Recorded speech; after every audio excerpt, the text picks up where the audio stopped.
Bonsoir et ravi de vous retrouver pour cette émission du grand débat depuis le rond-point Escadrille de Niamey. Le départ des forces françaises du Niger suscite énormément de réactions depuis les événements du 26 juillet 2023 qui a vu la prise du pouvoir par le Conseil national pour la sauvegarde de la patrie. En effet, dès l'arrivée des militaires à la tête du pays, le CNSP, conscient des risques majeurs sur la présence des forces françaises au Niger, a ordonné le départ des contingents de soldats français installés au Niger. Une demande soutenue par les populations nigériennes dans leur écrasante majorité, où depuis cette annonce du CNSP, les acteurs de la société civile manifestent chaque jour presque au niveau du rond-point Escadrille pour exiger le départ des forces françaises. Ne partira pas les forces françaises au Niger dans le collimateur du CNSP et des organisations de la société civile. C'est le thème de notre débat du jour où nous avons installé notre plateau au rond-point de l'Escadrille baptisé rond-point de la résistance par les manifestants. Nous allons au cours de ce débat parler des négociations en cours sur le départ des forces françaises qui ne fait plus l'ombre d'un doute selon des informations crédibles. Ainsi, nous avons comme invité sur ce plateau M. Moussa Istaf, vice-président Uni Niger. Moussa, bonsoir. Bonsoir. Monsieur Aboubakar Alassane, personne ressource. Bonsoir. Bonsoir. Monsieur Nouhou Arjika, également personne ressource. Bonsoir. Bonsoir. Et enfin, Monsieur Moussa Garba, président Niger Uni. Bonsoir, Monsieur le Président. Bonsoir. Chers invités, bonsoir et merci d'être sur ce plateau du grand débat depuis le rond-point Escadrille où nous allons échanger sur les négociations en cours au sujet du départ imminent des forces françaises, mais aussi sur les manifestations organisées au quotidien pour matérialiser ce départ des forces françaises. Et pour commencer ce débat, cette question, depuis les événements du 26 juillet et l'annonce faite par le Conseil national pour la sauvegarde de la patrie qui exige sans détour le départ des forces françaises, des manifestations sont organisées au quotidien ici même, au niveau du rond-point Escadrille. Quel sens donner à toutes ces manifestations? Monsieur Moussa. Merci, Monsieur Aboulaye. Merci à tout ce grand public qui nous suit et merci à tous qui nous suivent aussi à l'extérieur qu'à l'étranger. Donc, par rapport à votre question, j'ai déjà, au cours, à travers les différents points que vous avez tout à l'heure lus, oui. Soit disant qu'ils partiront ou ils partiront oui, pas. Oui, il partira ou il ne partira pas, voilà. Il ne partira pas là. Parce que les gens se posent des questions, moi, effectivement. je soustrais le partira pas même en même temps. Très bien. Donc, parce que les forces françaises vont partir. Les forces françaises vont partir. Okay. C'est ça le mot. Et elles vont partir parce qu'il n'y a même pas à négocier. Vous avez parlé aussi des négociations. Oui, bien sûr. On ne négocie pas ça. Non. C'est-à-dire qu'aujourd'hui, nous sommes dans un pays qui a son indépendance. Très bien. Et si un partenaire est là et que les Nigériens ont demandé son départ à travers le CNSP, je pense que c'est très simple. On doit juste nous donner un calendrier dans lequel on va nous dire que nous, on va plier bagage tel jour. Très Mais bien. partira pas là, ça, il n'est même pas question. D'accord. On va y revenir dans le débat. Oui, monsieur Aboubakar Alassane, que répondez-vous par rapport à ces manifestations qu'on voit au quotidien ici au niveau du rond-point Escadrille? Merci, monsieur Ablaye, de nous avoir donné cette opportunité d'exprimer cette volonté populaire qui est en train de se manifester chaque jour depuis le 26 juillet 2023. Oui. C'est tout à l'honneur de notre armée qui a su dépasser ses divisions pour s'unir et pour donner à ce peuple-là ce présent qui est celui du combat de la souveraineté. Okay. Voilà l'esprit de cette manifestation-là qui se produit dans toutes les régions africaines et qui a la caution populaire de tous les peuples africains. Et aujourd'hui, le peuple nigérien est mis à défi pour faire partir ces forces étrangères qui sont chez nous. Tout le monde nous regarde. Si nous ne réussissons pas ce combat-là, nous n'en voulons pas la peine. Voilà l'esprit de ces manifestations. S'il faut que ça dure un an, on va les faire partir de ce pays-là. La question ne se pose pas. Merci. Merci. Oui, monsieur Moussa, oui. Et à votre niveau, que répondez-vous par rapport à cette question, monsieur le Président, Uni Niger?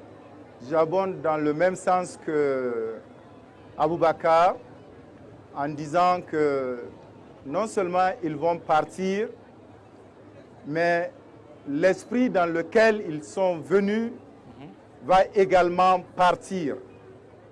Parce qu'ils sont venus parce qu'on a signé quelque chose pour leur dire de venir. Il faudrait qu'on explique l'Assemblée nationale, les autorités qui sont parties actuellement, il faudrait d'abord qu'on dise au peuple, il faut no hantum. Qu'est-ce qu'on a écrit pour dire à ces gens de venir? Moi, je les regarde en face ici, et si on se met le public comme ça, on peut aller les prendre et puis les jeter. Mais on ne peut pas. Qu'est-ce qui a été écrit? Ça, c'est une très bonne question qui a lieu de poser. Pour le moment, c'est sûr, c'est certain. Alassane disait 1 an, ça ne fera pas 1 an, ils vont partir. Qui disait 1 an? Alassane Aboubakar disait 1 an, ça ne fera pas 1 an, ils vont partir du Niger, comme ils sont partis des autres pays, du Mali, parce que le peuple est déterminé tout simplement. D'accord, merci. Monsieur Nouadjika, bonsoir.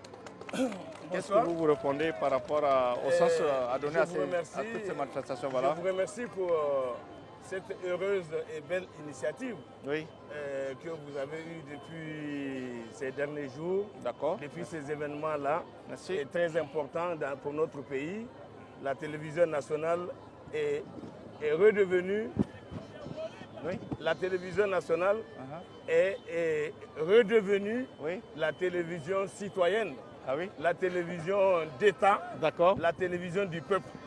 Et elle accepte, bien entendu, de jouer le rôle qui était attendu d'elle. Et en cela, je me félicite de ça. Maintenant, pour ce que vous avez dit, qui est le thème du jour, il faut recadrer la perception des choses. Ces gens-là, personne ne les a appelés. Personne ne les a appelés. Personne ne les a appelés, c'est bon de le savoir. Ils sont arrivés ici dans notre pays le 12 janvier 2013. Dans la nuit du 12 janvier 2013, ils sont arrivés ici pour soi-disant faire de ça la base de logistique parce qu'ils doivent intervenir au Mali. Et ils n'ont demandé à personne un papier. Donc ils sont là illégalement dès la naissance de leur présence ici. Ça, c'est bon de le savoir. Il y avait une situation qui était là-bas au Mali et ils ont voulu arriver au Mali dans le cadre de l'opération dite opération Serval que le gouvernement français a décidé de faire au Mali en appui aux Maliens qui sont dans une situation d'agression à cette époque-là, si vous vous souvenez. Et pour pouvoir, soi-disant, appuyer le Mali, ils ont estimé que le Niamey est un bon repérage pour eux, pour leur permettre d'agir directement dans la zone concernée. Et ils ont décidé de venir s'implanter à Niamey sans avoir à respecter ce que notre constitution et l'ordre juridique de la République a prévu. Nous avons tempêté à l'époque. C'est après cela qu'ils ont fait un acte de régularisation au mois de mars.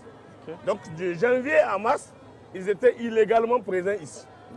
Et maintenant, la régularisation aussi qui avait été faite a été une régularisation illégale dans la mesure où ça est resté entre les mains de la partie gouvernementale. L'Assemblée nationale qui est censée être associée dans cette procédure ne l'a pas été à l'époque.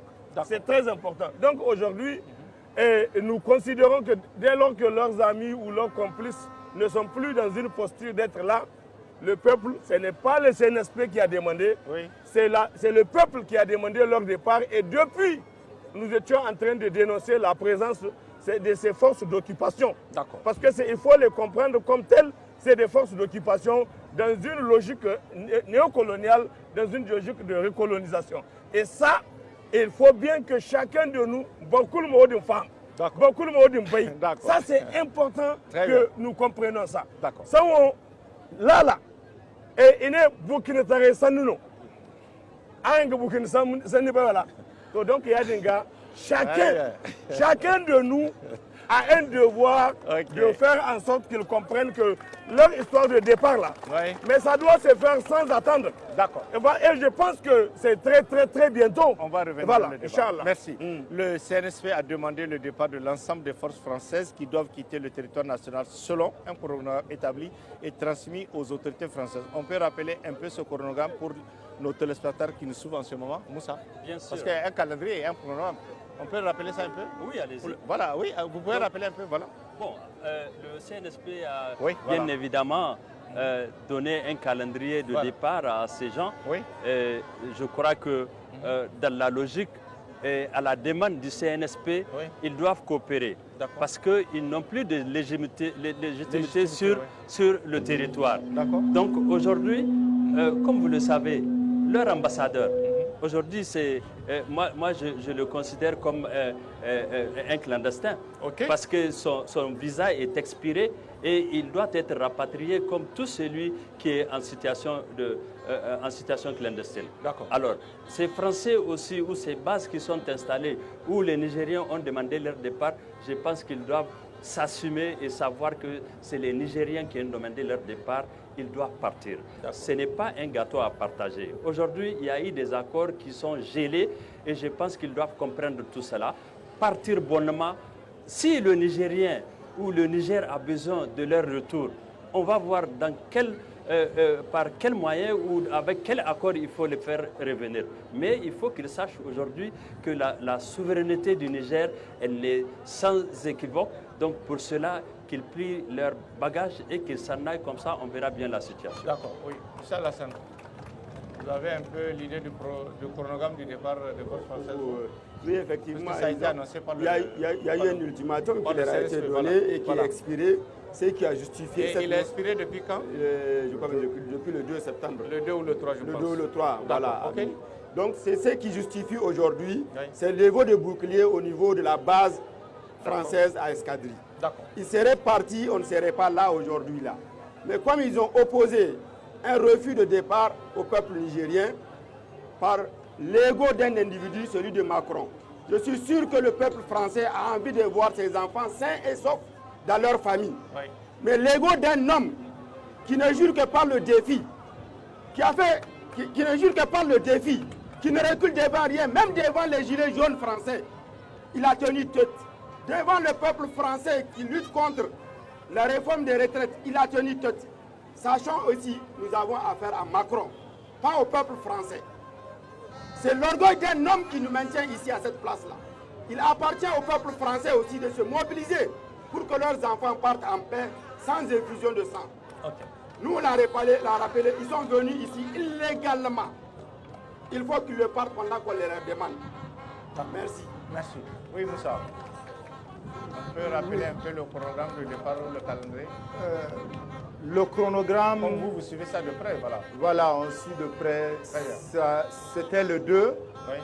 Le 2, je crois qu'il y a eu... Le 2 septembre dernier. Hein? Le 2 septembre dernier. D'accord. Il y a eu plus de 2 millions de Nigériens dehors. La réalité objective actuelle est qu'ils ne sont pas partis. D'accord. Cela veut dire tout simplement que... Ces forces-là sont encore là, hein? Voilà. Il faudrait monter la pression, il faudrait aller au-delà. Ils n'ont pas respecté le peuple nigérien. Ce n'est pas seulement le cas l'ego de Macron. Vous venez de dire, nous et Aboubakar, que c'est de manière illégale qu'une armée étrangère vienne s'installer dans un pays. Après, on régularise par des bricolages sans le peuple. Parce qu'on n'a pas consulté le peuple. Le peuple, c'est seulement maintenant, 10 ans après. S'il y avait eu une lutte sincère, en 2013, on aurait eu à mettre fin à celle-là. D'accord. Et on est arrivé à une situation où, quand on les chasse ailleurs, c'est chez nous, ils viennent se réfugier. S'ils viennent se réfugier chez nous, là où la personne se réfugie, pour le chasser, ce n'est pas évident. Et c'est tellement grave qu'en venant, ils ont même tué nos fils à Terra. On n'a pas suffisamment décrié ça. Et ils viennent, ils s'asseyent. Les militaires leur donnent. Non, il y a des moyens beaucoup plus coercitifs. Nous sommes indépendants depuis 1960. La République depuis 1958. Nous avons une place aux Nations Unies. Nous avons une place au niveau de l'Union africaine.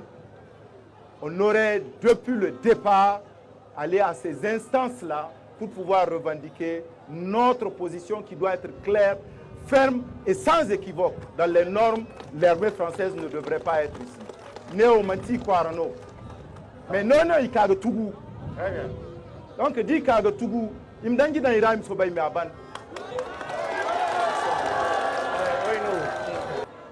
Je pense que c'est important au stade actuel de notre échange de faire un cadrage ou un recadrage dans la perception de ce qui se passe. Quand ils sont venus au Niger la première fois, en janvier 2013, il y avait une situation au Mali qu'ils ont prétextée et la situation avait été telle que le Niger était solidaire du Mali à l'époque, parce qu'on a présenté la situation du Mali comme étant un danger qui devait des terroristes qui sont en train d'envahir le Mali et qui voulaient aller à Bamako. Donc quand ils sont arrivés ici, ils ont dit qu'on a écrit une lettre pour leur demander de venir. Le président Diakounda a écrit un lundi. Ils sont arrivés ici un mercredi. Donc une partie des troupes est arrivée aussi au Mali le même mercredi. Et ça, c'est important de savoir. Et donc le Niger n'était pas dans une posture de se sentir à l'époque comme étant envahi en raison de l'attitude des autorités de l'époque qui ont estimé que c'est en solidarité avec le Mali qu'il faut privilégier cet aspect-là pour voir comment aider le Mali à régler son problème. C'est plus tard qu'on s'est rendu compte que, en fait, même si c'est le cas, quelle que soit l'urgence, il y a une procédure à respecter.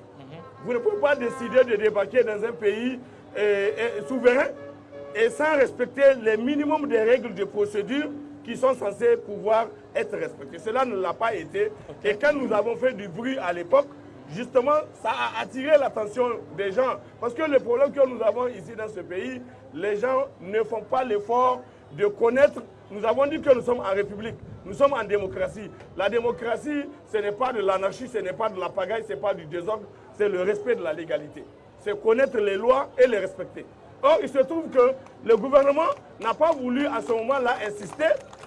Ils sont venus s'installer. Plus tard, quand on avait parlé, il y a eu donc cette régularisation au mois de mars. Quand vous êtes en train de parler là, en fait, il n'y a pas un calendrier. Il n'y a pas un calendrier. Non, il n'y a pas un calendrier. Le calendrier, c'est maintenant, ils vont faire le calendrier de leur départ pour expliquer à quel moment ils vont partir. Mais il y a eu des conventions. Il y a une convention qui a été signée pour permettre désormais de régulariser la présence de la base logistique au Niger. C'est ça qui a été fait au courant du mois de mars 2013. Maintenant, il y a eu d'autres conventions qu'ils sont censés avoir signées. Dernièrement, là, vous avez vu quand il était question de les chasser du Mali, quand ils voulaient revenir au Niger, là aussi, il fallait une convention pour justifier leur arrivée. Et c'est cette convention qui n'a pas aussi été régulièrement faite. Elle a été faite en cachette. Personne ne connaît le contenu. À l'heure où je vous parle, aucun député ne connaît le contenu. Mais on a amené l'affaire à l'Assemblée. Au lieu d'amener le papier, on a amené la déclaration de politique générale pour dire que c'est dans ça on va modifier pour autoriser le gouvernement à ratifier. Or, il ne s'agit pas du gouvernement. C'est uniquement le président de la République.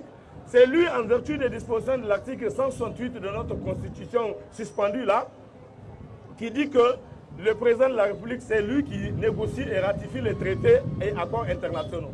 Article 169, il dit que lorsque les accords concernent la défense ou la matière financière, il faut demander l'autorisation de l'Assemblée nationale. Et cette autorisation-là, elle se prend par un acte que l'Assemblée prend lorsque le président envoie à travers son gouvernement le projet de texte en question. L'Assemblée va le lire. Si elle est d'accord avec la forme, elle vote oui. Si elle n'est pas d'accord, elle dit non. Et le président ne peut pas faire l'acte. Et dans ce cas, ça n'a pas été fait. Donc ça veut dire que ça aussi, c'est des actes illégaux. Maintenant, ils sont là. Et c'est là-dedans qu'on a prévu les termes de la Convention. Lorsque la Convention est dénoncée, ce que les gens du CNSP ont fait, ils ont repris notre demande, c'est-à-dire la demande des citoyens que nous sommes. C'est vrai, peut-être d'autres ne sont pas au courant que pendant 10 ans, ça a été l'objet de notre combat.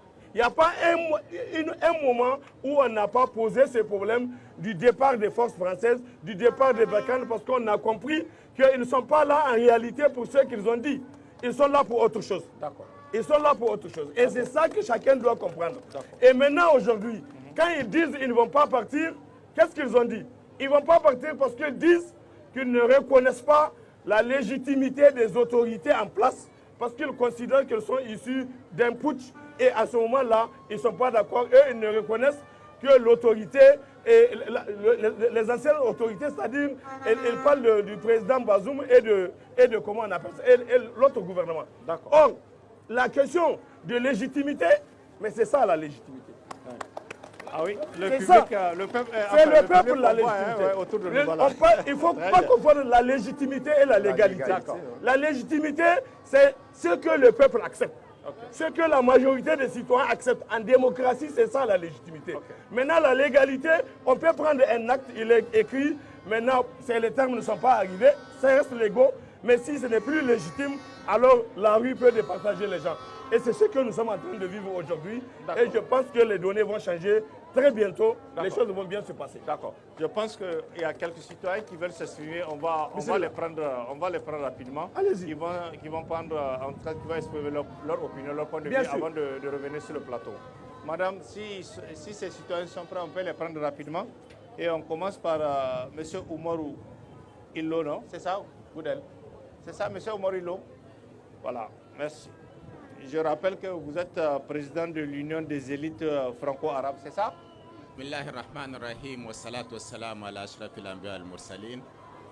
Je crois que concernant ces gens-là qui refusent de quitter ce pays, depuis leur arrivée, comme l'a souligné Nouarzika tout à l'heure, ce qui était étonnant depuis leur arrivée, c'est que quand ils ont été renvoyés du Mali, nous avons appris à travers le président ou les Macron, c'est lui qui avait annoncé ça d'abord aux Nigériens, que ces forces françaises-là, qui chassées au Mali, vont se repositionner au Niger. Et ce qui est extrêmement grave, cela prouve que ces gens-là ont considéré ce pays comme leur espace hérité de leurs grands-parents. Mais aussi et surtout, ça nous confirme que quelque part, ce pays-là a été vendu par les autorités de l'époque. Parce que sinon, on ne peut pas comprendre que si nous avons des dirigeants légalement ou de manière légitime, c'est quand même à nos autorités de nous annoncer que voilà la démarche engagée au nom du pays, mais ce n'est pas un autre citoyen de notre pays avec qui on apprend que des forces seront repositionnées dans le pays, considérant que comme le pays leur appartient. Quoi. Bien sûr. Donc vraiment, c'est extrêmement grave. Deuxièmement, il faut dire que leur présence, nous avons été témoins de leur inefficacité et surtout de leur nuisance pour le peuple nigérien. Moi, personnellement, j'ai été témoin de plusieurs exemples où des forces françaises sont stationnées. Il y a des terroristes qui viennent, on les informe. Il n'y a personne parmi eux qui réagit. Ils tuent, ils font de ce qu'ils veulent. Même aujourd'hui, à travers la prière que nous avons organisée aujourd'hui, nous avons dit, après leur départ, nous avons un autre grand problème qu'il faut, c'est-à-dire notre autonomie monétaire. Il est extrêmement important. Parce que nous avons constaté que ces forces-là, aujourd'hui, nos jeunes qui sont recrutés à travers ces gens-là, quand on constate, ils sont payés dans d'autres départements ou de trucs à 800 000, 1 million par de billets neufs, très neufs. D'accord. Et on se demande d'où viennent ces billets. D'accord. Et c'est réellement ces gens-là, à travers tous ces véhicules et ces armadas-là qui sont en train d'amener dans le pays, c'est à travers ça, ils fabriquent les CFA, ils distribuent. Et c'est comme ça, c'est à travers ces mêmes CFA-là, ils utilisent certains de nos concitoyens, parce que ce n'est que des papiers multipliés, ça ne leur dit rien. Ils peuvent donner autant de sommes qu'ils veulent à un citoyen pour être complices à détruire notre pays. Donc vraiment, les combats, ça reste. Ils vont quitter aussi, qu'ils le veulent ou non. La lutte continue. Merci, M. Oumarou. Merci. Abdelaziz, Issa Kamossi, s'il vous plaît, rapidement. Salam alaikum. Je vais intervenir en Zarma, en langue. jama kul matarango an sare za le deux passé yimgidira imandira. Donc en tant que kunjia ini Niger, donc il ne charmorgu comité cool était nyafo babu follon gekandeo. Donc aujourd'hui c'est qu'on a comme objectif geti ir ania ir gogne ir sikani ir sigiribi di ir koy bamo borewo imar tidirew zami gil labo nan labo mo mati wando e nkun zaro igodi ir gon ir zamirwo ibon sandabu mbono nan ir labo gogo margu zamun kunaran gogo di hunkuni irte nyafo irte babu fo agogona mo labizay kulbo ngay go feri il faut que Niger mana aren diamo ka Niger visa irwo ura bonir go goro arsaka bonir go goro di irko bamo illa bo irga tangam igidirmo di irko ba. Merci beaucoup. Merci. On passe aussi Madame Kader rapidement. Oui, merci. Bonsoir. Bonsoir. Merci. Je pense que concernant les bases françaises militaires, on doit faire un petit rappel. D'accord. Qu'on le veuille ou pas, nous avons été complices de tout ça. Ah oui? Ah oui. Ah, pourquoi? Parce que nous n'avons pas dit non à un temps bien déterminé. Ok. Ok. Oublions ça. Aujourd'hui, nous voulons que ces personnes partent. Je pense que nous avons des têtes pensantes. Il faudrait qu'on pense à d'autres stratégies. Ok. Si celle que nous adoptons aujourd'hui ne marche pas, alors passons à une autre étape. Vous êtes les têtes pensantes, je pense bien. Proposez-nous des stratégies, parce que si ça dépend de nous, le peuple, nous traversons cette barrière. Non, et nous allons leur dire, quittez. Très bien. Très bien. Ok. Quittez. D'accord. D'accord. Oui, madame. Je vous remercie. Merci. Merci beaucoup. On passe à Madame Aïssa. Madame Aïssa Doula. Je remercie d'abord la télé Sahel pour La le RTN. débat constructif. Oui. Je remercie en tout cas les membres qui sont sur le podium. D'accord. Et je profite donc de ce forum pour remercier les organisations de la société civile qui n'ont ménagé aucun effort depuis l'avènement donc de la demande du départ de ces bases à se mobiliser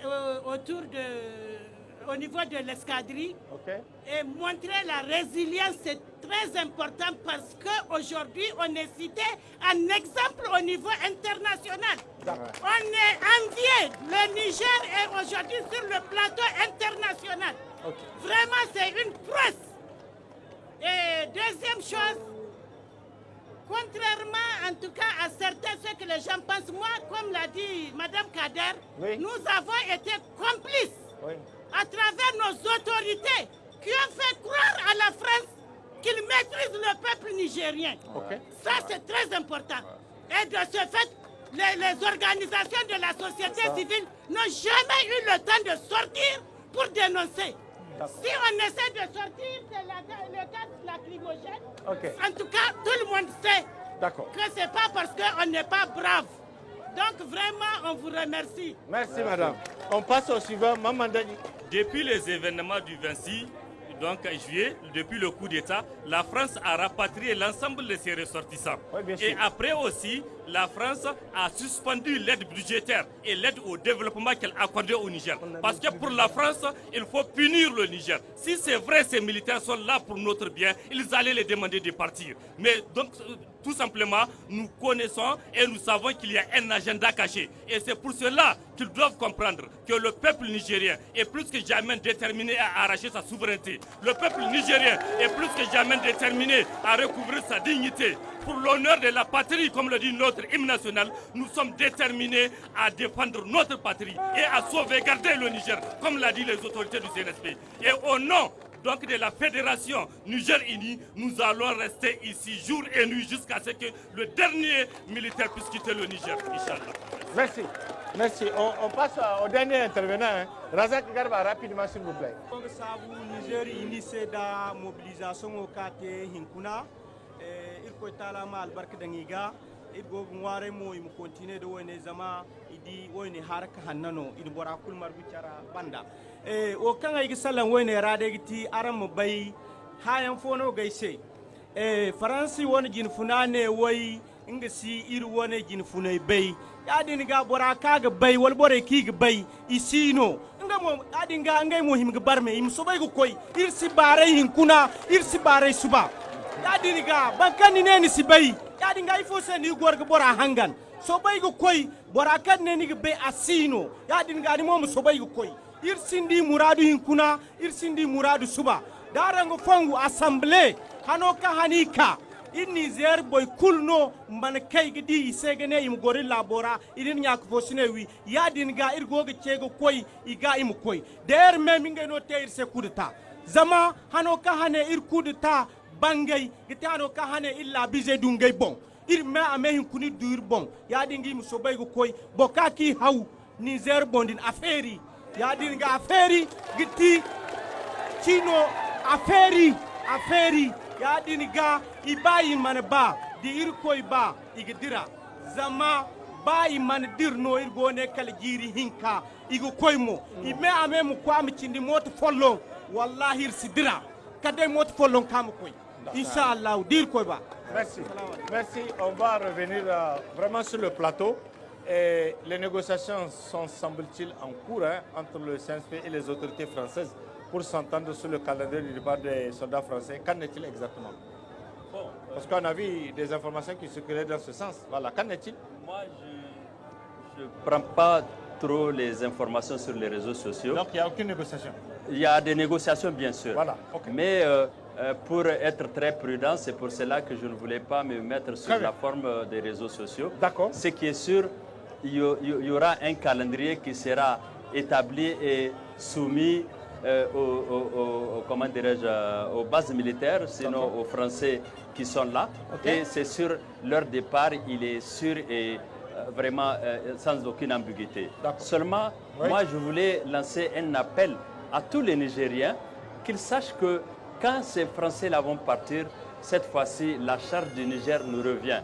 Aujourd'hui, on a tellement de potentiel dans ce pays qu'on n'a pas besoin que l'Union européenne ou d'autres pays ou la France qui est là à nous imposer sa dictature mettent la main dans la poche pour nous dire que bon voilà, tenez votre budget, nous on veut que c'est ceci ou cela qui doit se passer. Cette fois-ci, je crois que nous devons mettre fin à tout cela. Les gens on doit se mettre au travail. On a plein de choses qu'on peut organiser pour faire vivre les Nigériens à l'interne ici. On peut faire des productions, on peut aussi passer, ne serait-ce que voir avec comment dirais-je, les commerçants et les entrepreneurs. Ne serait-ce que dégager les bons de trésor. Aujourd'hui, on va avoir un fonds qui va permettre à ce qu'on ne sache même pas qu'il y a embargo au Niger. Mais tout ça, c'est des formes qu'il faut vraiment envisager pour qu'on puisse vraiment se prendre en charge. Merci Moussa. Oui, Bokar, à votre niveau. Supposer d'abord une négociation entre eux et nous, c'est d'abord maîtriser la situation. Parce que quand vous regardez, l'Amérique était en Afghanistan avec 100 000 hommes au moment de la pointe. Et quand on considère qu'un soldat américain vaut 10 soldats français, il fallait 1 million de soldats français ici pour sécuriser le Sahel, qui fait 3 fois la surface, 2 fois disons, la surface de l'Afghanistan. Ça veut dire quoi? C'est un épouvantail, ces 1500 hommes qui sont ici. C'est un épouvantail. Ils sont derrière nous. Ils sont derrière nous. C'est un épouvantail. C'est comme ça. Il faut 1 million si tu es sérieux à l'époque même. Donc il y a un agenda caché. Et c'est cet agenda caché qui leur fait mal. Parce qu'ils n'avaient pas prévu qu'à ce jour-ci, que le peuple nigérien, muselé par l'ancien système, va se réveiller comme un seul homme pour leur dire de partir. Voilà pourquoi ils font cette résistance. Et il faut que nous, avec le soutien du monde, qu'on développe les stratégies, comme l'a dit la dame qui a intervenu tout à l'heure là. On a des intellectuels, on a des juristes. Si les Maliens ont pu les faire partir sans soubresaut, les Burkinabés l'ont fait en moins d'1 mois, leurs forces spéciales sont parties.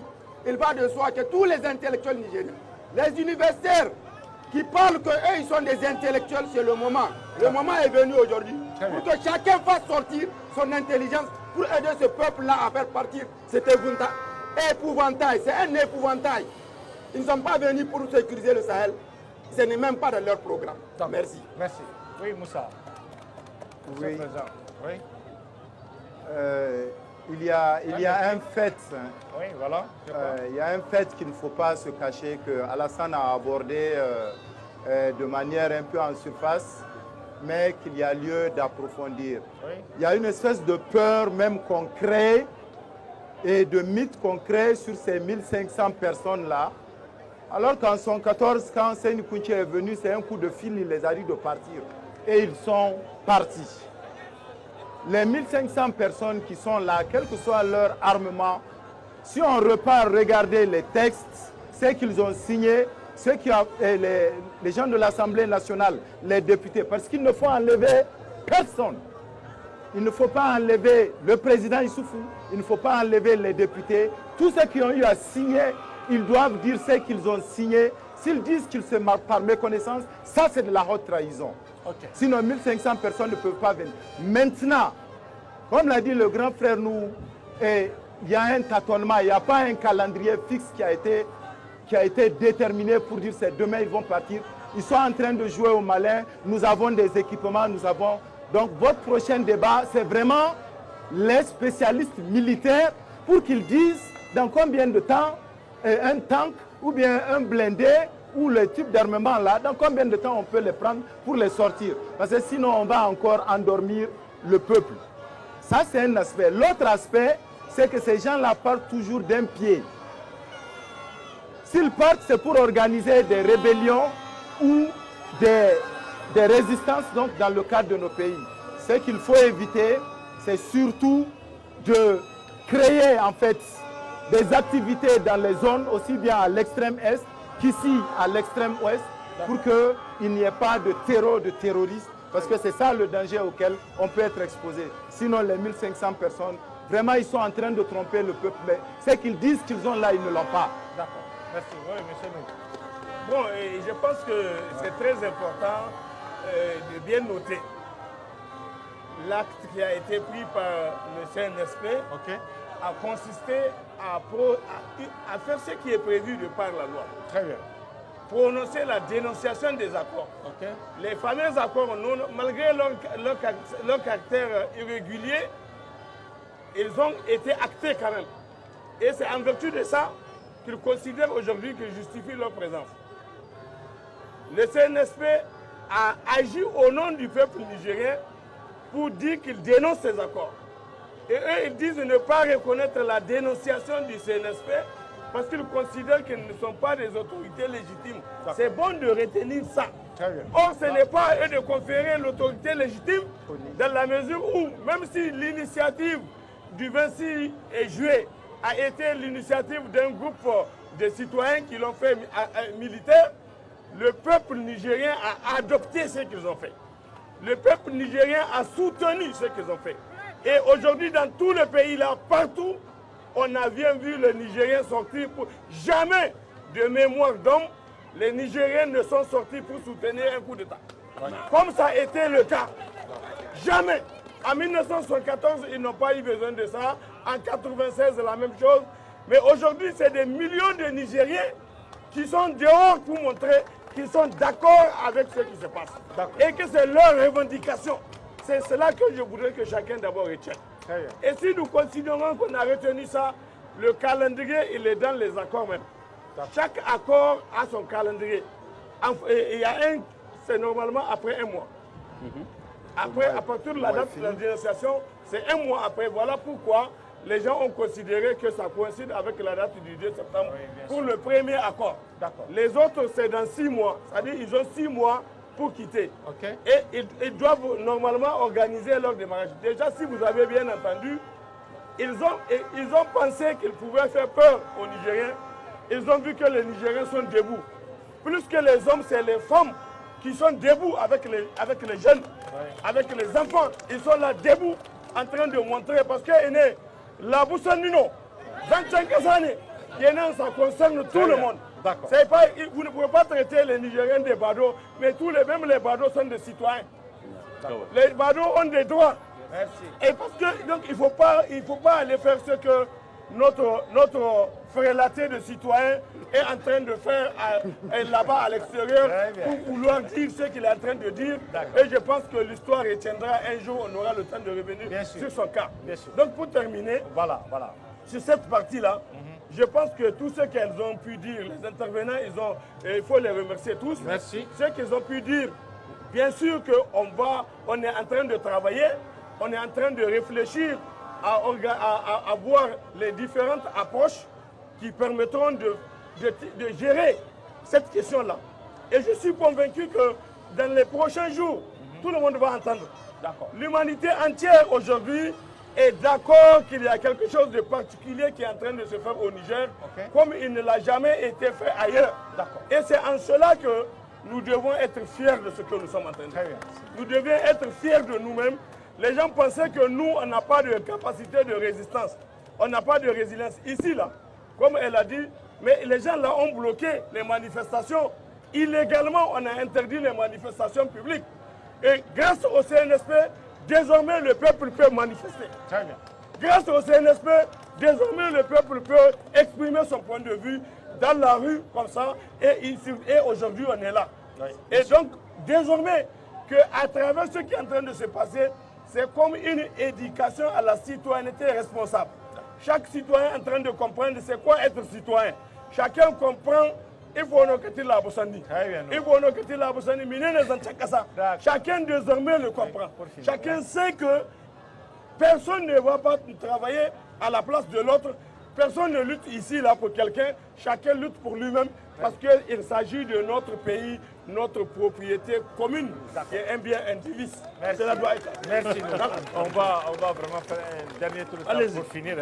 Et pour terminer ce débat, votre message en direction des jeunes qui sont fortement mobilisés et vont debout depuis le 26 juillet dernier et le CNSP. Je ne sais pas comment il faut remercier cette jeunesse qui, nuit et jour, est mobilisée sur cette place. D'accord. Et moi, je pense qu'ils doivent encore se préparer davantage. Parce qu'on veut encore donner le dernier signal d'alarme aux autorités françaises et aux bases françaises qui sont là. La dernière mobilisation qu'on a organisée, c'était juste pour la ville de Niamey.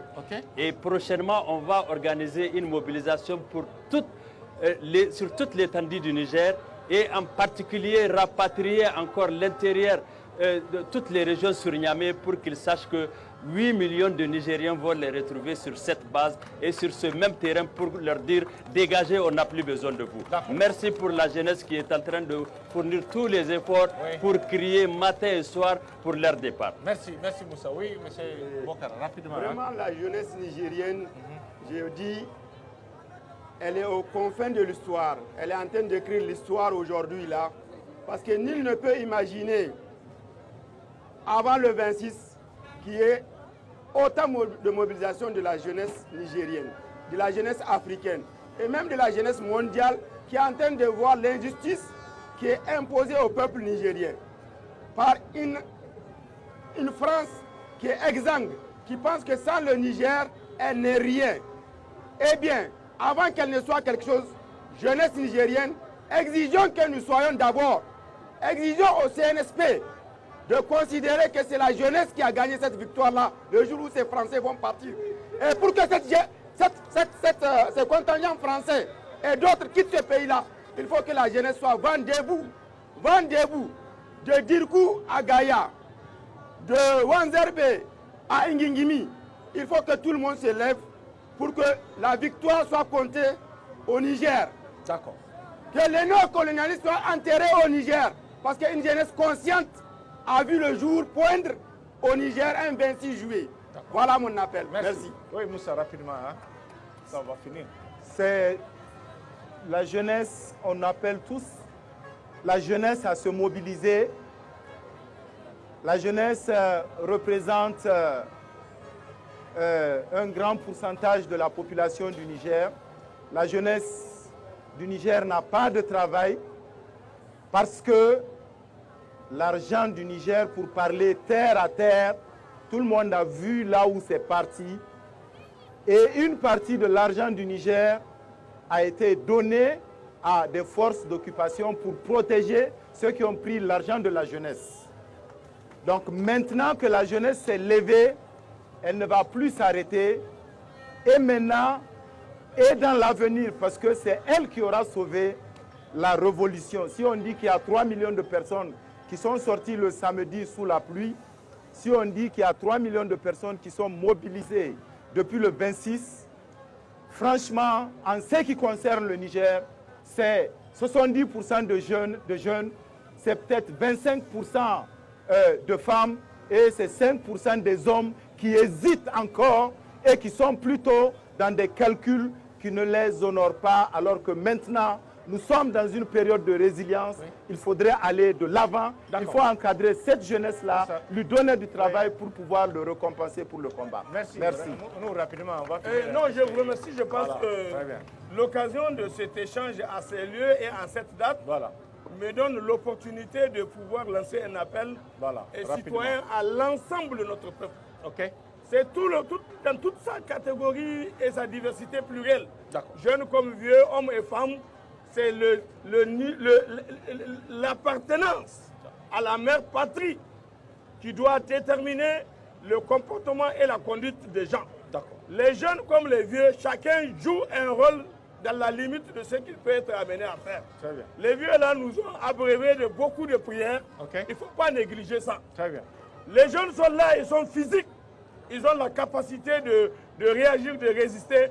Mais je souhaite que ce que nous aurons à faire et que nous ferons soit fait dans la discipline et non-violence. La meilleure arme, c'est cette force-là que nous avons prouvé qu'on est capable de se mobiliser à près de 3 millions à Niamey et dans les autres localités et que tout le monde se rende compte que le peuple nigérien est debout, mais sans qu'on ait touché à quoi que ce soit de quelqu'un. Et sans qu'on ait touché, sans qu'on ait constitué de menace à personne. Aujourd'hui, M. Ité, là où il est là, mais il ne le souhaite plus parce qu'il est en prison. Et là où ils sont là, ils sont aussi en prison. Parce que c'est pourquoi ils sont là. Ils ne sont pas en train de le faire. Donc déjà, on a gagné. C'est bon de le savoir. On a déjà gagné parce qu'on les a confinés. On les a confinés dans un enclos. C'est déjà ça. Et là où ils sont là, ils n'attendent que l'occasion pour trouver les moyens de sortir. Donc soyez rassurés, soyez conscients de ça. Et la lutte continue.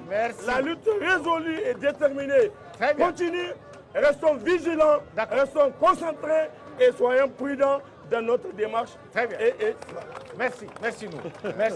Donc on va vraiment s'arrêter là, puisqu'on a fait un peu le tour de la question et puis on est pris un peu par le temps. Mesdames, Messieurs, c'est la fin de cette émission. Merci de l'avoir suivi et merci également à toute l'équipe technique qui m'a aidé à réaliser ce débat depuis le rond-point Escadrille de Niamey. Un grand merci enfin à toute cette jeunesse qui est venue apporter son soutien au CNSP qui lutte pour la reconquête de notre souveraineté. Excellente soirée à tous. Au revoir. Merci.